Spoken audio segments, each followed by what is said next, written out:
You know what's even weirder than finding a company you're pretty sure is a cult? Finding a company that you're pretty sure is a cult that you're absolutely positive you would have joined. What's up, my fellow small business supporters? I'm Savvy, and welcome back to Savvy Writes Books, the channel where we talk about books and business. Today, once again, we have a book and business crossover because we are going to be talking about a company that might have been a cult while also reviewing a book about said company. Get ready, friends, because today we are going to dive deep into the depths of the potential cult-like activity of WeWork. Get you some nuts. There was lots of memes. Makes me wonder if I should take up lesbianism. Chicago. You guys asked for it. Hey everyone, welcome back to my channel, or if you're new, welcome for the first time. I'm Savvy, and this is Savvy Writes Books, where every Monday and Friday at 11 a.m. Central, I put out new videos about books and business, so don't forget to subscribe and ring that little notification bell so that you are notified and we can have fun together talking about books and business all the time. Today we're going to be exploring the company WeWork, diving into some of the practices that they've done, talking about the history of the company, and all of the cultural contexts that led to what potentially could have been considered a cult under certain circumstances. We are going to be talking about WeWork today using two main sources. The first source is going to be this book, Billion Dollar Loser, which is all about the rise and fall of WeWork as a company and WeWork CEO Adam Neumann, and also Hulu's recent documentary about WeWork, which I've watched twice now, taken a lot of notes on, and I'm really excited to discuss and compare with this book. If you guys don't know, a main reason that books and business often go together for me is that I'm actually a small business owner myself. I run a company called Forever Home Friends, which produces books, but also produces plushies, toys, merch, and more, all based on real rescue dogs and their journeys to adoption. So if you're a rescue dog person and you want to support a small business that also gives back to animal shelters, then check out my links to my company, Forever Home Friends, in the description below. And if that's not your thing, but books are your thing, my most recent novel, 90s Kids, just came out, which is full of pop culture references from the 80s, 90s, and 2000s. I sound like I'm a radio host right now. We're playing the greatest hits from 30 years ago. But we are going to actually be talking about the culture of the 2000s in just a moment. But anyway, that book is linked in the description below as well. So let's get started in talking about WeWork and the hot mess that is this company. A lot of times on this channel, we talk about MLMs, or multi-level marketing companies, which often can be compared to pyramid schemes, though many of them are not legally classified that way. We talk a lot about the ways that those companies prey on people's insecurities, get people emotionally invested in their work, and sometimes use the same tactics as cults use to keep people paying into the company financially and staying invested in the company emotionally as well. But what I think is important to talk about within the anti-MLM movement is not just ending pyramid schemes and multi-level marketing companies and direct sales companies, but also talking about the 9-to-5 salaried positions that can fall into these traps as well. A common thing that a lot of us hear when we're talking with an MLM rep who might want to recruit us is, well, your 9-to-5 job is a pyramid scheme too. And that's objectively false. The business structure, the direction the money flows, it's completely different. I have a whole anti-MLM playlist linked up in the cards if you need more evidence on that. But I do important to discuss the flaws that 9-to-5 companies can have as well, because the truth is, not all jobs are perfect just because they are a 9-to-5 job or just because they have a salary or benefits. And I think to pretend that all of those jobs are immune to a lot of the same struggles that we see within MLMs, which are all inherently unethical companies, I think we would be remiss if we didn't address the unethical practices that can often happen in other types of corporations as well. Even if the payment structure is ethical, doesn't mean everything else is. So for some background information, Part 1 of this video, what is WeWork? WeWork was and still is a community co-working type of company. The idea is if you're a small business owner or you're an entrepreneur, you're a freelance worker, you might want to have space or a desk or a place where you can go to have your own office space, but maybe you don't have enough money to rent an entire office for yourself. Or maybe you don't have enough money to open your business within a large office building for you and your employees. Companies like WeWork offer office space available for rent to small business owners, individual entrepreneurs, entrepreneurs and freelancers.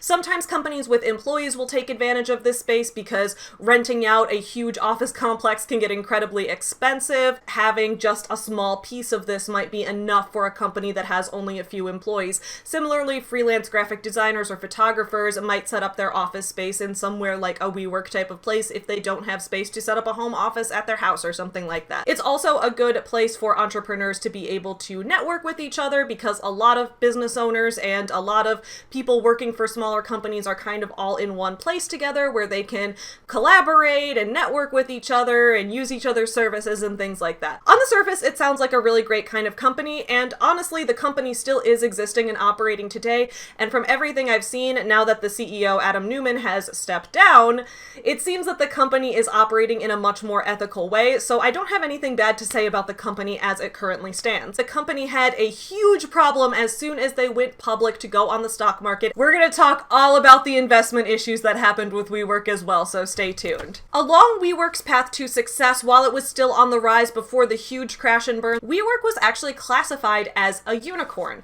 On page 90 of the book $1 Billion Loser, we get a definition of what the word unicorn means in a business context, which is the growing cohort of startups with previously unheard of private valuations above $1 billion. These companies were not yet publicly traded, they were not yet listed on public stock exchanges. However, they were receiving private investments from venture capital funds and investors who wanted to put money in the company in exchange for equity and things like that. And without any public trading, those companies were able to reach a valuation of $1 billion. However, from this video, we are going to see how those numbers can easily get inflated and don't always tell investors or even employees with stock options as part of their payment, doesn't always tell the full story. However, I really like the term unicorn because, guys, side tangent, I have this crazy idea to start up a business called The Unicorn. The Unicorn would be a gay bar, except it would be explicitly for bisexuals, because you know how people make dumb unicorn jokes all the time, right? I don't need to explain that to you guys. So it would be like my bisexual bar where everyone's there to like hit on everyone, and it would be super fun, and I would also value it at $1 billion, so it would be like a double meaning unicorn. I love this idea so much. Nobody else loves it. Everybody else is like, you would definitely not have a big enough customer base to have a bar valued at $1 billion. And I'm like, well, WeWork definitely overinflated its own valuation. Why can't I do the same thing? Because I'm not an unethical CEO like Adam Neumann. Let's continue. Let's talk real quick about what is a cult, because if we want to frame the idea of whether or not WeWork is a cult, we need to talk about what makes something a cult in the first place. In previous videos, I have used the BITE model, which was developed by Stephen Hassan, who had escaped from the Unification Church cult back in the 70s. I've reviewed his book, The Cult of Trump, when talking about whether political parties are cults or not, but he first coined the BITE model, which stands for behavioral control, information control, thought control, and emotion control.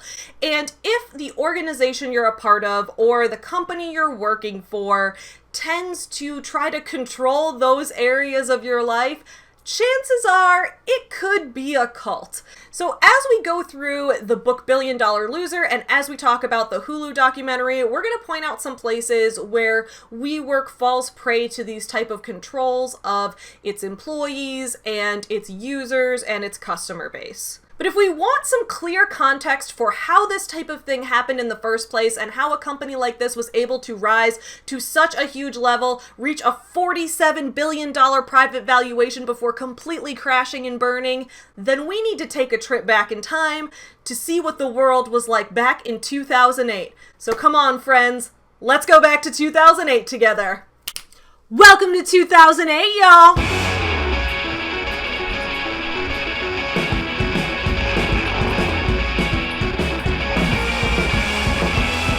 How'd you guys keep your chin-length bangs out of your lip gloss in 2008? Let me know in the comments below. I did it by not wearing any lip gloss. Refused to get rid of the chin-length bangs, though. The WeWork documentary starts off by talking about some of the goals that startup companies and startup culture had back in the late 2000s and early 2010s, around those 2008 and 2009 type of years. The documentary explicitly states that the 2008 recession had left a lot of people in more of a skeptical kind of feeling. People wanted more value in the companies that they were going to work for, the companies that they were going to support. And the quote from the documentary was talking about how a lot of new startups came into it trying to change the world, that everyone wanted to work for or support a company that was going to change the world, not just an average everyday company that was just out to make money. Who would do that? As a result, we started seeing tech companies booming as more and more people were getting cell phones, and then smartphones started developing and people started wanting apps. Remember, there's an app for that and all of that. Basically, the new standard for what was cool was no longer people who looked like me, but rather young people who went to Silicon Valley to start up tech companies. The early 2010s were coming off of what people were calling the I generation. If you guys remember back in the day when the boomer types would call Generation Y, or us millennials, they would refer to it as Generation Y for you, because you think everything's about you. You're the me generation, right? And I mean, I can criticize all day how I think that's an unfair critique of the situations that millennials were put into. However, the fact is, through a marketing perspective and through a tech startup and Silicon Valley CEO type of perspective, the mid to late 2000s were very much the I generation. It was about the iPod, the iPad, later the iPhone. And at this time, Adam Neumann said that his goal in starting up WeWork was to take things beyond the I generation into the we generation. That's why he began to start branding everything with we, the WeWork company. And later in this video, we're going to talk about how he branched that out to other things like WeLive and WeGrow. Cult alert. Page 8 explains how this whole going from the I to the we generation was reflective of the hope channeled in the Obama era presidency. It says on page 8, WeWork seemed to capture both the early hope of the 2010s and the fractures forming as it came to a close. The company promised community to post-recession millennials entering the workforce with Obama era ideals. Yes, we can. The culture of the time was a mix of extreme pessimism and extreme optimism. The 2008 recession was destroying lives, but Obama's recent election seemed to give a lot of people a new era of hope and of the yes we can and that whole slogan. And Adam, along with every other startup CEO at this time, was here to capitalize the shit out of that. It talked about how Adam mixed spirituality and business more intimately than any other entrepreneur at a time when the lines separating the two became especially blurry, and the world was embracing a new generation of messianic startup founders to emerge in the wake of Steve Jobs' death in 2011. This was the time when, remember when Steve Jobs died and everybody was idolizing him and talking about how cool Steve Jobs had been, when in reality, Steve Jobs was a CEO, he was a businessman like everybody else, and actually made a lot of mistakes and screwed over a lot of people in his life.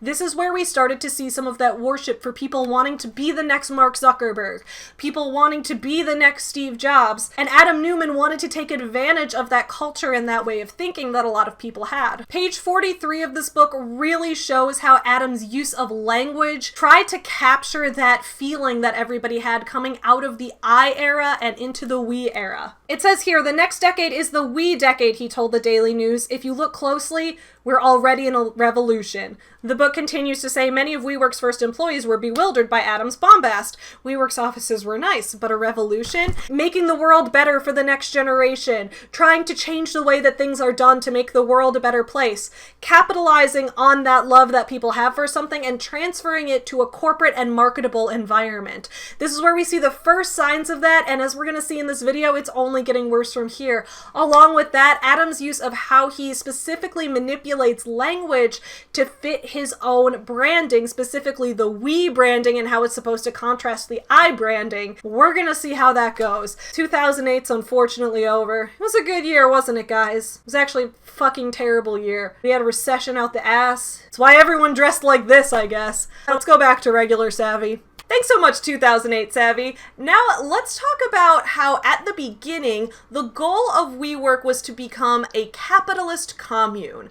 On the surface, the term capitalist commune might sound like an oxymoron. Both co-founders of WeWork, Adam Neumann and his business partner Miguel McKelvey, grew up in different types of communes, I guess you could say. While Miguel McKelvey was actually from the Pacific Northwest in the US and grew up in more of just a community-based living type of situation, Adam grew up in Israel in a kibbutz. From the beginning, he talked about how one of his goals was to recreate the kibbutz style of living and working and community, but within a company and within a capitalist setting in New York. Page 17 of Billion Dollar Loser was when I was like, I'm sold. I would have lived in this cult from the beginning. It tells a story of how when Adam Neumann first arrived in New York, he was viewing the way that the US didn't have a lot of community living type of things within cities. I am, as you guys know, painfully extroverted. I need to be around other people all the time. My dream would be to be living with like dozens of other people all in the same location, all sharing the same kitchens and bathrooms and everything. I don't value personal space. I never have. So I know a lot of my friend writing communities specifically are very introverted, and when they hear me say those kind of things, they're like, oh, that sounds like my worst nightmare. But the truth is, being in that type of living environment is amazing. I wish I could live in my college dorm life forever. I wish that wasn't just like a young people thing. I could go on about it all day, but that kind of living has always been my dream. And when I look at the initial thoughts that Adam had as he was starting this company, it becomes clear that this was going to be his dream as well. On page 17, it says, Adam arrived in New York, eager to build a new life while adjusting to a different culture yet again. Adam hated the fact that no one made conversation on the elevator in the Newman's apartment building. An Israeli wouldn't hesitate to simply knock on his neighbor's door if he needed something, but Adam hardly knew any of his neighbors. Is this an American thing, or do people really not want to talk? He asked his sister. Adi, that's his sister, tried to explain that sometimes people just want a little peace and quiet at the end of the day, but Adam wouldn't have it. And this was just really relatable to me, and this was when I was like, switch went off, and I'm like, I would have gotten roped into what he was selling. I would have bought what he was selling to me from the get-go, because I am really bad at telling when someone doesn't want to talk or when someone needs personal space. His goal at the end of the day wasn't just to recreate this, it was also that he wanted to be the leader, he wanted to be the business owner, he wasn't going to join someone else's operation. That's where we start to get into a little bit of the cult stuff and the hypocrisy, but we're getting there, stay tuned. On page 16, Adam defines what he means by a capitalist kibbutz, which is what he wanted WeWork to become. WeWork would be a capitalist kibbutz, he said. On the one hand, community. On the other hand, you eat what you kill. So when it comes down to it, while Adam had a very community-oriented style of thinking and style of interactions, at heart he was a capitalist, and he wanted to be the owner of the business. He wanted to be the guy on top. And one thing that I think this particular book does a really good job of emphasizing is that it's not as easy to rise to the top as the myth of American meritocracy tries to tell us that it is. And that leads us to the next section. Connections are everything. While Adam was trying to build up the WeWork company, while yes, there was a lot of hard work and a lot of long nights and a lot of constant working around the clock involved, there were also a lot of privileges and advantages that he in particular had due to the fact that he had connections with a lot of people who were wealthy. From pages 56 to 57, the book talks about what set WeWork apart at the beginning from other co-working spaces and other competitors, where it says most co-working operators were lucky to cobble together 6 figures worth of investment. By 2012, Adam had raised nearly $7 million from friends and family alone. In here, I made some annotations where I said truth behind the hustle stories, because we live in this hustle culture, right? Where everyone's saying, be a boss babe, work around the clock. Well, everyone does have a chance of getting there, but how big your chance is definitely related to your connection to capital and connections to investments from the people in your life. Someone who can raise $7 million from friends and family is going to have a bit of a head start when starting a company than someone who doesn't know any wealthy people at all. From there, we go into another major connection that Adam had, his wife. Page 57 continues, a chunk of WeWork's early money came from Rebecca, Adam's wife, who invested part of a $1 million nest egg into her husband. So having a spouse that has a connection to a $1 million nest egg, I don't think is super relatable, but as we'll find out, Rebecca didn't earn this money through meritocracy either. In fact, Rebecca comes from a very large and influential family the Paltrow family. It says on page 57, the money was a gift from her parents, Bobby and Evelyn Paltrow. And yes, this is the Paltrows of the Gwyneth Paltrow fame, of the Goop empire. Rebecca is actually Gwyneth Paltrow's cousin. It says right here on page 57, Rebecca is 6 years younger than Gwyneth, her cousin, whose parents are Blythe Danner, the actress, and Bruce Paltrow, a Hollywood producer. Steven Spielberg is her godfather. So Rebecca already came from all of these family connections, and when she and Adam got married, he then had those same connections afforded to him as well. So this book does a really good job of dispelling that whole hustle culture myth, that whole meritocracy is everything idea, by showing that Adam really did have a head start with all of this money that was from this background in the beginning. As WeWork grew as a company, Adam introduced a summer camp element to the company, where every summer all employees from WeWork were required to gather in a giant summer camp type of environment where they had motivational speakers and big mega church style presentations and things like that. Rebecca's family and her connections, once again, were the reason that Adam was even able to pull off an event of this scale in the first place. So on page 91, it says, in August 2014, WeWork's 200 employees boarded buses in New York and Boston, where the company had opened its newest location to make their way to WeWork's annual corporate retreat called Summer Camp. WeWork was hosting its employees and members at a children's camp 5 hours north of New York City that was owned by the parents of Mark Lapidus, Rebecca's cousin, who helped Adam land the Woolworth building deal and had since joined WeWork as its head of real estate. And with that summer camp story in mind, that is leading us into another big topic, which is that as the WeWork company started to grow, Adam started to want to exert more and more control over his employees and their personal lives. The Adam controlling his employees' personal lives section of this video is going to be by far the longest part of this video because there is a lot to cover here. First of all, let's talk about how Adam wanted his employees to make a commitment of their entire lives and their whole personal lives to WeWork and the overall We company. We first see a big piece of the control element of this when we see the way that Adam wanted to frame the company itself. WeWork at its core was a real estate company. It was a company where you rented out space to other people who paid to rent that space. However, Adam constantly denied that the company was in the real estate business, instead choosing to frame WeWork as a tech company. Why? Well, a lot of people speculated because in the Silicon Valley venture capital world, tech companies are often the ones that get a lot more of the funding and a lot of the bigger investments. So as he wanted the company to grow bigger and bigger, in order to reach those levels of money, he almost had to frame it as a tech company. However, as the book and the documentary point out repeatedly, Adam was not a tech guy whatsoever. He rarely even used his own computer. So why was he calling WeWork a tech company, and what technology was he even using?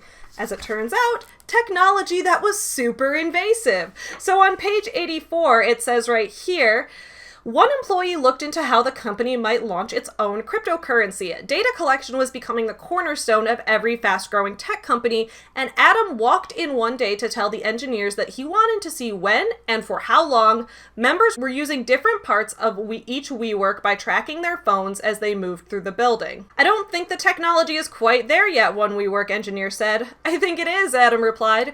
WeWork's engineers grew to live by what they called the BASS rule. Because Adam said so. So here we have this whole idea of when Adam says something, the employees are expected to just do it regardless of whether or not it's actually feasible. And not only that, but the thing he was asking them to do was create technology to track their phones, therefore adding him into becoming a tech company, when in reality the tech that he wanted to use was just a way to monitor his employees and monitor the users of WeWork. Page 86 delves a little more into this whole idea of pretending to be a tech company. Shlomo Silber, who ran 2 co-working spaces in New York, raised his hand to ask a question. How did such growth fit with the macroeconomic warning Neumann had just offered? Adam brushed him off. WeWork wasn't a real estate company like the rest of them, he said. It was a tech-enabled physical social network. He was a community builder, not a landlord. So his idea was that this is a social network. This is just like social media, but it's in person.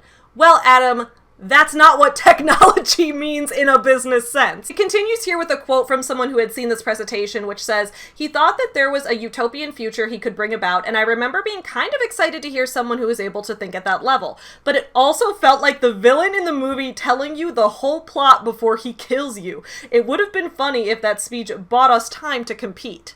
It didn't. Page 87 then continues into how this whole tech company myth was absolutely a lie. It says right here, a software company might operate for years on Benchmark's investment. Benchmark was a company that had put a big capital investment into WeWork to help get it off the ground. So it says it might operate for years on its investment, paying its employees, buying server space, and renting an office. But WeWork was not a software company. The costs of its leases, renovations, and day-to-day operations were much larger and required additional funding to keep up with the growth Adam was promising. So this is where we start to see Adam lying in a way to gain other people's trust and gain other people's money and presenting his company as something that it really isn't. We start to see the seeds of something potentially cult-like planted. Page 116 is a place I really want to point out as well, because not only was this a place where Adam used manipulation on his employees, but it also reminded me of one of my worst corporate experiences ever. On page 116, it says, in 2014, WeWork started holding an all-company Thank God It's Monday meeting to kick off each week. TGIM, as it became known, was a mandatory pep rally after work on Mondays, during which Adam would typically give a rousing speech followed by a company-wide round of shots. I had a boss back in the day. I won't name him and I won't name the company, but he reminded me a lot of this type of thing that I see Adam doing. He had a very charismatic personality. He was just someone you liked instantly, felt like you could trust him, very friendly to everyone he met, made employees feel valued and trusted on the surface. And so when he told you things like, thank God it's Monday, you wanted to believe him. You would come into work and he would say things like, here at this company, we don't dread Mondays. Everyone gets excited for Monday because you're so excited to start this job at a place you love to work so much. And I remember feeling like a little skeptical of that, like, I'm not sure you can tell me how I feel about Monday. I was new at the job at the time, so I was like, I'll take your word for it and I'll trust that maybe as I get better at this job, I'll come to really love coming to work every Monday. Never did. I actually quit on a Monday. It was pretty fun. And that was the best part. That was my favorite Monday, was the Monday I quit. But that is to say that there were a lot of things Adam did in the WeWork process that reminded me of my old corporate boss that I had back in the day, which maybe I'll do a story time on at some point entirely. If they're having to force positive thinking at the company, maybe the job isn't that good to begin with, but that's just me. Page 116 also goes into some of the ways that the company started to obtain more cult-like elements as well, where it says, WeWork employees took solace in the fact that their colleagues felt like a surrogate family rather than coworkers. Many employees eventually realized they had no friends outside the company at all. The fact that people were feeling isolated from their friends and family and feeling pressure to treat their coworkers and their bosses like a surrogate family was not an accident. In fact, employees of the company were pressured to treat other people like their family from the people up top. Page 220 tells the story of a guy named Augusto Contreras who worked for WeWork as well. So of Contreras, it says his coworkers became his closest friends. That kind of cult vibe is absolutely true. They don't force you to do things, but the energy is so strong, you just go with it. Contreras one year didn't want to go to summer camp for a very good reason. He was planning to propose to his longtime girlfriend that weekend and had to be in Texas with her and not at summer camp. So it says right here, Contreras asked his boss to skip summer camp to spend the weekend in Texas proposing. The event was mandatory, his boss said, before offering a compromise. Why don't you propose at summer camp? So here we have an example of wants to blur the lines between a personal life and a work life. You shouldn't feel like you have to pass up something as big as a proposal for a work event, especially when the summer camp event, while it did have some professional development elements, a lot of it really was just team building stuff and motivational speeches, and we're going to go into all the stuff that happened at summer camp in a minute,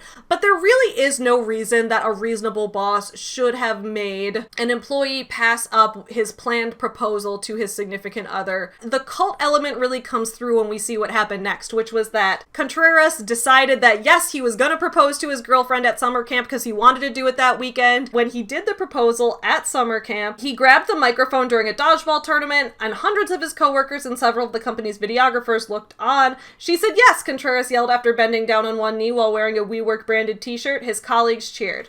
And this is the part that makes me sad.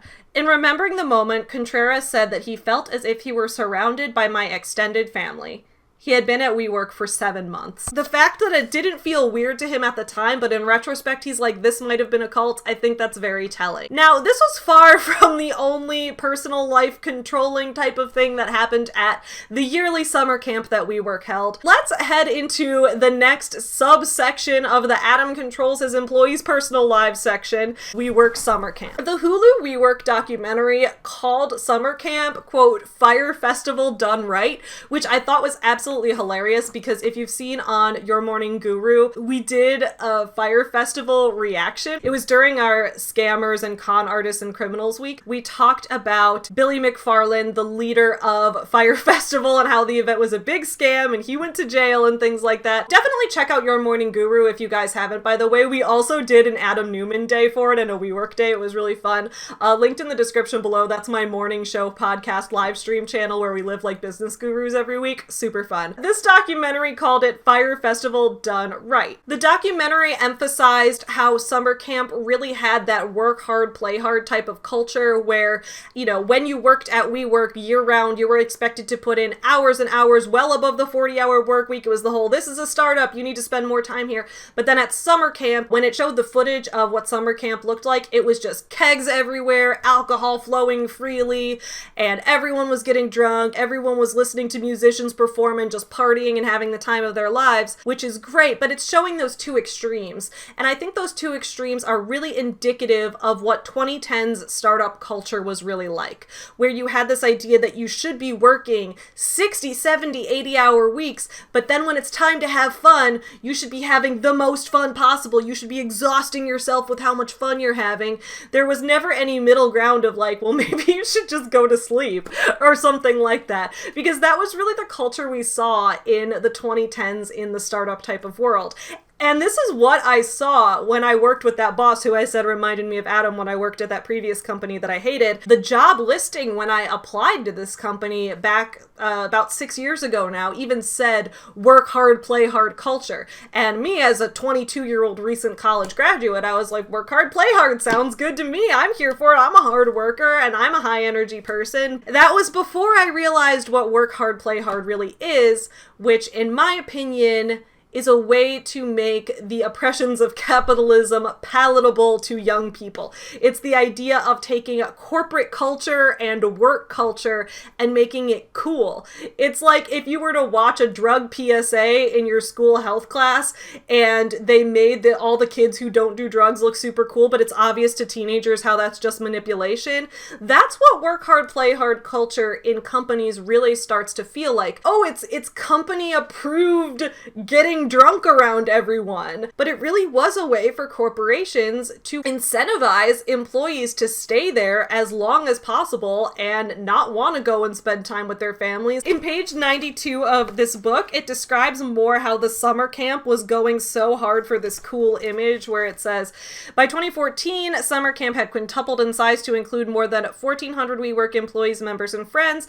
The event offered traditional campfire, archery, s'mores, acoustic sing-alongs to Weezer's Say It Ain't So in a startup-friendly atmosphere. One attendee wore a shirt that read, Boba Fett was a freelancer. Adam loved rap music, and campers were assigned to sleep in tents laid out along Wu-Tang Way, Slick Rick Road, Biggie Boulevard, Lil Kim Lane, and Tupac Trail. I feel like this is Steve Buscemi popping up going, how do you do, fellow kids, on 30 Rock? But when you're in that in the moment, it doesn't feel weird. This boss that I had in the past who I thought was kind of like Adam, when we would go to company training type of things, or even when we would just have like a meeting in the office, he would sometimes use Jay-Z lyrics as a way to remind us of how we should interact with customers. And at the time I was just like, oh, you know, my boss likes music, whatever, that's cool. He really is trying to relate to us in a way, because at the end of the day, what we're doing is a corporate job working with companies. None of this is fun at the end of the day. Towards the bottom of page 93, it sums it up nicely where it says, for the company's young workforce, summer camp was a dream weekend, the most fun they'd had since college, and the ultimate collapse of work-life boundaries that WeWork promised. Companies that claim you can have good work-life balance, to them, that means we will provide both the work and life for you,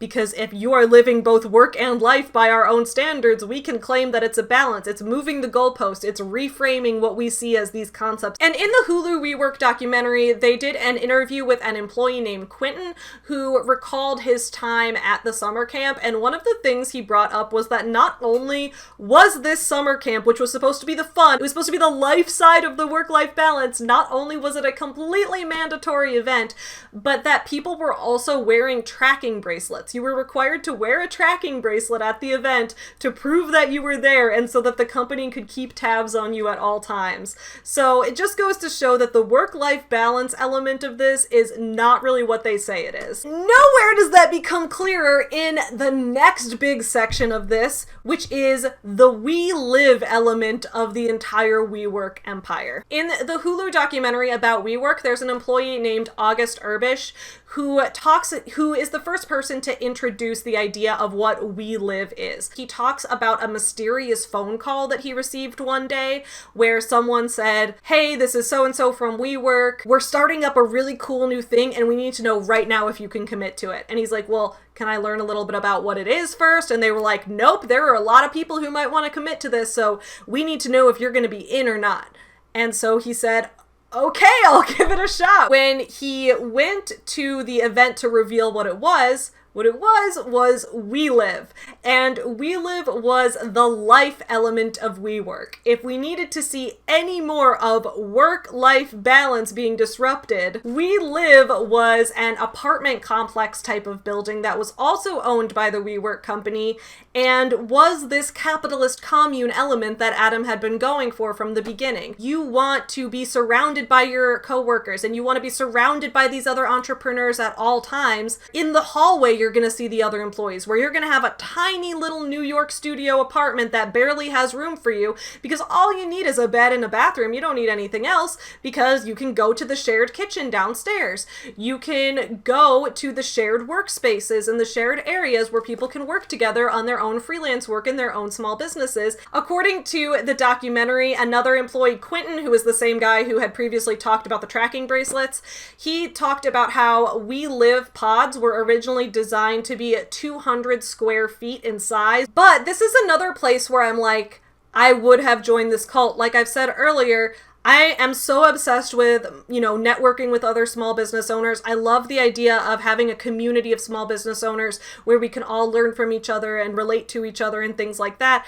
And as I also mentioned earlier, I miss those college dorm days. I really like sharing as much space with other people as possible. Personal space is not something I have ever valued. So living in this type of place and being surrounded by other small business owners and entrepreneurs, if I had been the Savvy of a couple years ago who had not been as skeptical as I am now and didn't research things as heavily before jumping into things as I do now, I would have been diving headfirst into this. I would have been at the WeWork pod before you could say, Savvy, do you want to go live in the WeWork pod? But it got to the point where these pods really did take over employees' lives as well. That employee, August, the one who talked about, being recruited to go and live there before he even understood what it was, he mentioned in the documentary how weird or rare it was if someone ever even left the building. Because, your work was there, your home was there, your entire community was there. I think he said it got to the point where if someone would say, hey, I'm going to go to one of my friend's birthday parties, I'll see you guys later, people would be like, oh, what floor is your friend on? It wouldn't be like, no one would assume that you would leave the building to go see a friend that didn't live there. It really did start to become that cult where everyone assumed that the only people you knew were people who lived in that building as well. And what I thought was super interesting about the way the documentary was constructed was how it juxtaposed two different interviews. It had one employee interview directly after another, where one person in the documentary talked about Adam's insistence that this was not a real estate company, insistence that this was a tech company, we're not real estate. After he had gotten this building and was leasing out not only multiple WeWork locations, but also people's homes and people's apartments, it juxtaposed that directly with an interview that said in 2014, WeWork had become the largest lessee of office space in New York City. Now, if this is starting to sound a little ridiculous, like, oh my god, people are literally devoting their whole lives to it, guys, we haven't even gotten started yet. WeLive might sound scary to some of you guys, but get ready for WeGrow. Page 191 was where WeGrow has its first set of background information. Let's talk about it. In the fall of 2017, a member of WeWork's communication team called a friend who worked as a professor of education at Hunter College. He needed help. The communications team had just woken up to a surprising Google alert. A local blog in Tribeca had just broken news about a new elementary school in the neighborhood. The first iteration of WeWork's educational endeavor, a network of conscious entrepreneurial schools that will be launching around the world. Yes, WeWork decided to create a school program to indoctrinate young children into being trained to be hippie capitalists. I wish I were lying. Get ready. So this all started when Adam and Rebecca had some kids and their kids were about getting ready to start school. They were surveying all of the public schools and the private schools in New York and decided, we don't want our kids to go to any of these schools because none of these schools are spiritual enough or entrepreneurial enough. In the spirit of a true entrepreneur, Rebecca decided to start her own. What's really interesting about the way that the WeGrow school started as well is that its original roots before Adam and Rebecca actually opened up this school, the first inklings of this discussion came from a good place. So a lot of times, right, we see things where we say, okay, we need more employee accommodations for this, we need more equality in the workplace and these type of things, and people start having discussions about how we can make the world better, and people propose solutions, and then sometimes you go with the wrong solution and it makes everything a million times worse. This is what we had here. So on page 192, it says, in 2016, an executive assistant at WeWork, who was a new mother, proposed offering an affordable corporate daycare for employees and members, We Kids. Rebecca latched on to the idea. She talked about it with Adam, who also liked it. If you really want to change the world, change kids when they're 2. And I left a little annotation here that says, turning a reasonable employee accommodation into a means of cult control. If we look at the need for child care or child education within a workplace, we often see new mothers, new fathers, new parents, and especially single parents as people who get affected by this, where it's really hard to find affordable child care. So it seems like this started off in a good place. And then it went from that to, well, actually, what if we started up an entire school where everyone learns company-approved knowledge? Bottom of page 192 says, Rebecca had no formal training in education. Her biography on the school site would eventually say that she had spent time apprenticing and studying under many master students, such as His Holiness the Dalai Lama and Mother Nature herself. Page 193, it talks a little bit more about this through the context of having class privilege and having that wealth in those where it says, WeGrow, as they were calling it, would become a network of private schools in every major city, allowing global citizens like the Neumanns to move around the world with their kids in tow. Rebecca started using the slogan, School of Life for Life, or SOLFL for short, which is pronounced soulful. It's soulful without the U. The whole idea in this is that WeWork has no I or U. We're all about we, which could be a nice sentiment, except that it's also kind of a cult sentiment. And I thought that this was just such an interesting topic as well, because that's another thing that we often discuss on Your Morning Guru on the podcast morning show live stream that we host every morning, which is that a lot of business gurus we study often have good advice, or they have a lot of knowledge about something, but then they just take it too far. Like we talk about Grant Cardone and how he has some good sales advice and how his ideas about not being afraid to follow up and not being afraid to contact tons and tons of people and set those really high goals, how that can be good. But then when you take that too far to the point where you're harassing everybody and stalking people, that it's just bad. We talk about this with pretty much every guru we study, and we're really seeing this come into play here too, where you have this Adam Neumann, who's basically a business guru, who's over here like, okay, my employees want some childcare options since they're working so much and living their entire life at WeWork. What if we took that to the millionth level and decided to make our own school where we approve the education despite the fact that no one here has formal education training? So it's just where you take it too far. You start with something good, and the fact that it was good when it started, I think, is what causes a lot of people to buy into it in the first place. Page 195 of the book and also the documentary had an interesting discussion about how when the WeGrow school first debuted, that Gwyneth Paltrow's blog, Goop, was right on the scene to cover it. So it says right here, in early 2018, Rebecca sat for an interview with her cousin Gwyneth on her website Goop.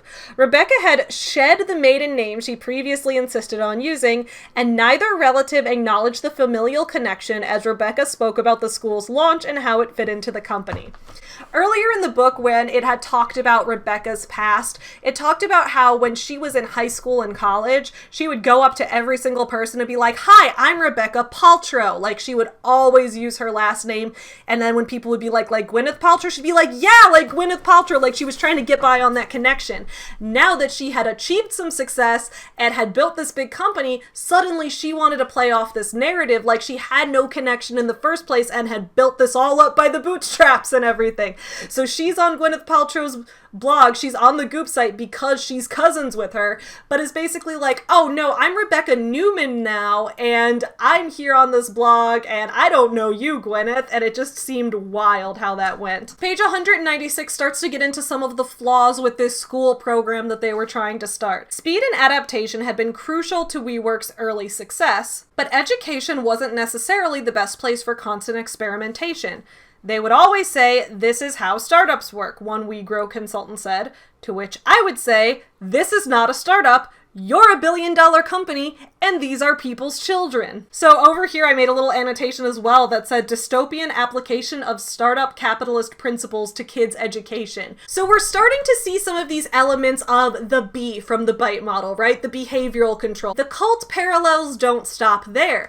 I think next we need to talk a little bit about the information control, and we're going to talk about this through the reframing of language that happened frequently at WeWork. So first, let's talk about some of the WeWork propaganda that started popping up everywhere. In the book Ponzi-Nobics by Robert Fitzpatrick, which I've done a review of, I can link up in the cards, he talked about how MLM companies, which often have cult parallels, that one of the cult parallels they have is this idea of doublespeak, where doublespeak is a portmanteau of two of the terms from 1984, and the idea of doublespeak is that you're saying one thing and meaning another, and only people within your in-group understand what that language is, so that if you say that thing and someone outside your group tries to argue against it, what they're saying doesn't make sense because they're using that word in the normal context and you use that word to have a different meaning, but in your brain you have conflated that to the original meaning. Does that make sense? For example, the way it was talked about with MLM companies was this idea that the word distributor and customer, like being a distributor for an MLM was almost the same as being a customer,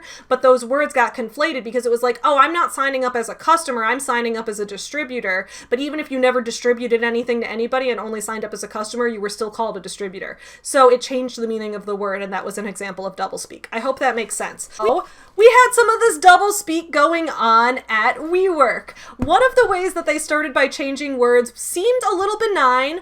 We can see how this led to something much more dangerous. The company regularly took the we from WeWork. We know we had WeWork, WeGrow, WeLive, WePractice, things like that, and they started putting that everywhere. For example, when they were claiming to be a tech company and they wanted to have an iOS system for the programming, they would call it a WeOS system.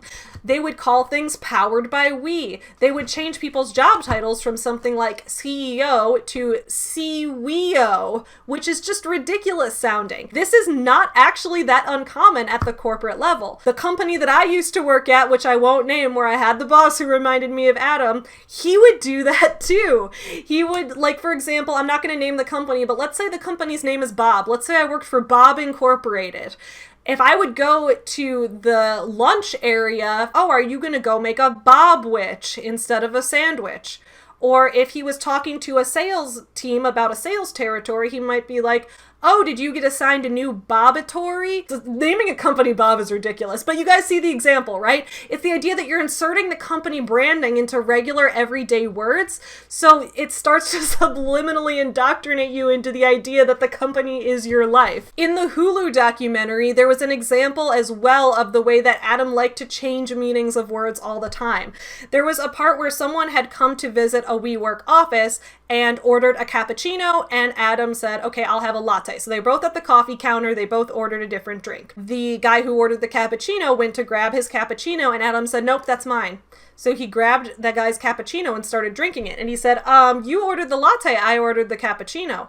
And then the barista explained to this guy later, what you call a cappuccino is what he calls a latte. Like Adam switched the meaning of the words, and everybody just went with it. Like he was like, no, what you guys call a latte, I'm going to call that a cappuccino, and what you call a cappuccino, I'm going to call a latte. He switched the meaning of the words. Why? I don't know. It's never made clear why he did that, but that was just another example of how there was so much language control going on, where instead of the barista being like, no, dude, I'm not going to let you switch the meaning of these words. I'm not going to let you rename two very common drinks that people order. Instead, everyone just went with it, and it was seen as normal. Now, Adam trying to make himself the center of the universe seemed to be the main thing leading to WeWork's downfall. So let's take a minute and just talk about all the ways that Adam exerted hypocrisy while running this company. In the Hulu documentary, there was this really important quote that stood out to me, which was that Adam saw this whole commune, this whole collective idea as where the softer than the parts of the collective, but where he's the center of attention. The documentary showed this by showing how he took a huge office for himself. He started buying all of these huge homes for himself in the Hamptons. On page 159 of the book, they called it living an asset-light lifestyle. We don't need possessions. We're hippies. It's the whole idea of John Lennon singing the Imagine No Possessions song while sitting on his yacht, right? That's basically what Adam was doing here, saying, we're all about the soul, we're about the spirit, we're about the group and the family. Meanwhile, he's the one with the huge office, he's the one going on extravagant vacations. For the benefits he took for himself also extended into oppressing some of his employees, particularly where we saw multiple instances of sexism happening at WeWork. Page 116, I believe, was the first example of sexism at WeWork, and it's a pretty bad one. So it said, Adam and Rebecca often talked about the joys of building a nuclear family. In 2015, Rebecca was pregnant with twins, the Neumanns' third and fourth children, but most WeWork employees found the circumstances of their employment made that an impossibility. Multiple female employees said that when they were interviewing for jobs, Adam asked if they had plans to be pregnant soon, the implication being that this would get in the way of what needed to be done. So, first of all, pretty sure that's illegal in most places to ask them if they're going to be pregnant, but that doesn't mean that it doesn't still happen and it doesn't still get swept under the rug. And then there's someone who worked at WeWork, and one of their executives, his name is Ariel Tiger, and it says that he told a WeWork executive whose wife was about to give birth that a real man would be in the office the next day. The executive balked at the idea, but felt pressure to abide by it. My wife had a C-section on Friday, the executive told me, and I was in the office on Tuesday. So not getting any parental leave, not letting people prioritize their actual families, instead having to prioritize their work family, often at the expense of female employees who had to give birth. It says, when Medina Barty interviewed for a job as Adam's chief of staff in 2013, he asked if she planned to be pregnant anytime soon, according to a complaint she later filed against the company, alleging pregnancy and gender discrimination. In 2016, Barty told Adam she was pregnant and could no longer join him on private jets, having recently accompanied him on a flight during which he and several other executives smoked pot in the air, according to her complaint. While Barty was on leave, Adam hired a male chief of staff to replace her at double her salary. When she returned in the spring, Barty was relegated to a table next to Newman's multiple assistants. So she was like, hey, Adam, I can't be on this jet with you anymore because I'm pregnant and you are smoking weed around me and I can't be breathing that in. And he was like, okay, I'll hire a man to replace you and pay him more. So the sexism at this company is off the charts. Adam's hypocrisy is off the charts. And while this is all happening, Adam himself could not see that he was leading the company down the drain. Because WeWork continued to get big investments, one of the biggest investments they were getting was from the company SoftBank with Masayoshi Son, who was the leader of SoftBank. He started to see Adam as like a surrogate son. He kind of became Adam's mentor, and he was investing billions and billions of dollars into the company, driving the company's company's valuation up to $47 billion. So from Adam's perspective, he's doing great, no matter the fact that everyone around him seems to be on fire. Well, this of course couldn't last forever. So let's move into the section where we see WeWork starting to fail, which is the realities of Silicon Valley and the venture capital world. First, let's talk about the ways that the valuations of the company itself seem to be a little bit fudged. We're going to frame this with a definition that the book gives us on page 264, where they define the difference between private valuations and public valuations. So here we're going to talk about the company's IPO, or initial public offering, which is what the company has when it goes public to be publicly traded on the stock market, as opposed to only receiving private investments from venture capitalists. Page 264 says, an IPO is simply a way for a company to find money when doing so privately is no longer possible. The most important number to sort out was a fundamental one. How much was WeWork actually worth? A dirty secret of the startup boom was the fact that private market valuations were all but meaningless, bearing little connection to how much money a company made or what economic value it created. They were hazy calculations backed by as much by feelings as by math. In competitive situations like WeWork's early fundraising rounds, venture capital firms were often willing to puff up valuations in order to entice founders to take their money instead of somebody else's. So in a way, we can see how valuations can almost become a self-fulfilling prophecy. If you want to come out here and say my company is worth $1 billion, and you convince enough people that it's worth $1 billion, and people invest enough money for it to become worth $1 billion, does that make sense? But that's only going to work for private valuation. Page 104 talks a little more about how private valuation of companies comes from a suspension of disbelief. One explanation for the blindness investors appeared to have for the realities of WeWork's business was the fact that every private valuation of the 2010s had required a certain suspension of disbelief. Uber, another benchmark company, had recently been valued at $17 billion. And apparently, an NYU professor had said that Uber's valuation was inflated by a factor of 25. Page 105 goes a little more into this, where it talks about a financial advisor who says, we're not competing with other co-working spaces, we're competing with offices, and that is a $15 trillion asset in the US. You were seeing your market as not just your market, but you were expanding it beyond that. So, for example, this happened with Uber, right? Where Uber's valuation wasn't based on taxis and limousine services, which, taxi services is kind of the field that Uber is in, where you could seem to create an accurate valuation. No, instead, Uber's total addressable market, or TAM, they were viewing that market as actually every single car that exists altogether.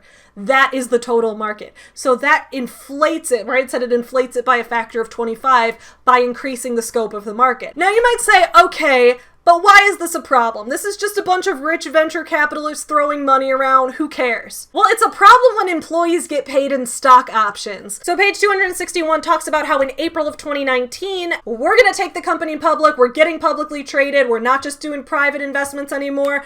IPO time, y'all. Well, it says over here, the news was thrilling for WeWork's employees after years of accumulating stock options without knowing what they would add up to. The chance to cash in was now at hand. Employees began talking about buying apartments, paying off debt, or leaving for a new job. Many who saw themselves as financially savvy advised their colleagues to buy their options now as a way of reducing their capital gains tax when the time to sell their shares. Some took out tens of thousands of dollars in loans to do just that. Well, this was all foreshadowing WeWork's massive downfall. Was WeWork actually worth $47 billion? Nope. After all was said and done, after all the IPO paperwork went through and the company officially got listed to be publicly traded, guess how much WeWork was actually worth in terms of actual tangible numbers? About $8 billion. Still a lot of money, still a unicorn, still in the over $1 billion range. The actual value was only about a sixth. What does all of this say about the future of business ownership and the future of what startup culture is going to be about? Well, it says two things. First of all, on page 313, the book itself gives a really good summary of everything. There were warnings about the kinds of behavior that modern capitalism rewards, the excess and myopia of the venture capital ecosystem, as well as age-old reminders about the dangers of hubris. But there was also a blueprint for a certain kind of success. As a test, one prominent Silicon Valley venture capitalist began asking startup founders what they thought of Adam. The correct answer was to recognize his faults, while acknowledging the unbelievable thing he had done. I think that's the first major thing that we need to take away from this entire story and what happened. The other major thing that we need to take away from this is that my bisexual-only bar called The Unicorn is worth $1 billion because I say it is, and venture capitalism is a self-fulfilling prophecy. This was such an interesting company to study, especially knowing that it was such a company that appealed to me. One day I would love to join a community co-working type of space and work around other people. Everything that Adam was selling was something that appealed to me and that I would have been a part of. And part of me still feels sad that it's gone. Even now, with all of my skepticism and all of the research I do and all of the criticism I do on these companies, that idea appealed to me so much emotionally that I had said, oh my god, what if I could just go live in one for a week and vlog about it and tell everyone what it was like and see if this is the kind of life I want to live, until I remembered that no, these things can become so dangerous as well. What do you guys think about the entire WeWork story, and what do you think it implies about the future of startups and corporate culture in America? Please let me know in the comments below. I will see you guys again on Monday for a new video here, and also for the Your Morning Guru podcast in the morning on the second channel. Don't forget to subscribe to that. But in the meantime, please don't forget to keep supporting small businesses that are not valued at $47 billion, and have a great Friday. I am a skater boy. I said see you later boy. I said it to your dad 'cause I'm gonna go fuck your mom.